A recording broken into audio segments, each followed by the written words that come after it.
વિરંજન powder, bleaching powder. બ્લીચિંગનું નામ તમે સાંભળ્યું હશે.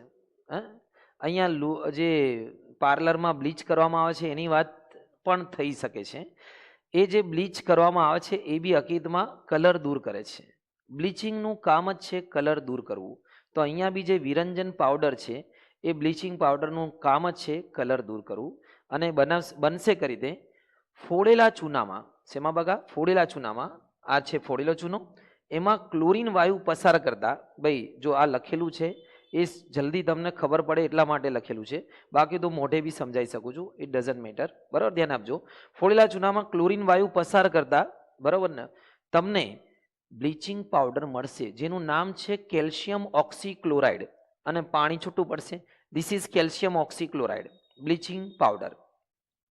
વિરંજક ચૂર્ણ યાદ રહેશે, બહુ બધું કામમાં આવે છે. આના બી ઉપયોગો એ રીતે જ છે. પહેલાં તો પાણીને જંતુ રહિત કરવા માટે તમને જો ક્લોરીન ના મળે તો આનું આ યુઝ કરી શકો છો.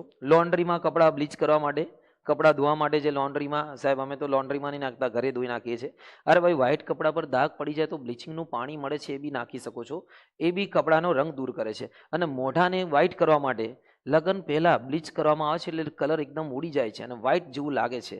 પણ એ આપણી શું કહેવાય, શું કહેવાય, આપણું મરીચિકા છે, મિરાજ છે, એ વ્હાઇટ લાગવાનું. પછી થોડા સમય એને પછી એનું પાછો મૂળ રંગ પાછો આવે છે. એટલે યાદ રાખજો, ધોયેલા કપડા માટે, પછી સુતરાઓના લિનનના કપડાને શું કરવા માટે? કલર દૂર કરવા માટે. અને લાકડાના ઉદ્યોગમાં માવાને કલર દૂર કરવા માટે, લાકડાનો જે ઓરિજિનલ કલર હોય એને હટાવવા માટે, વ્હાઇટ બનાવવા માટે, પેપર બનાવવા માટે. અને પીવાના પાણીને જંતુમુક્ત કરવા માટે. આ બધા એના ઉપયોગો છે. આ બી આઈએમપી છે. બ્લીચિંગ પાવડર કેલ્શિયમ ઓક્સીક્લોરાઇડ બનશે કરી દે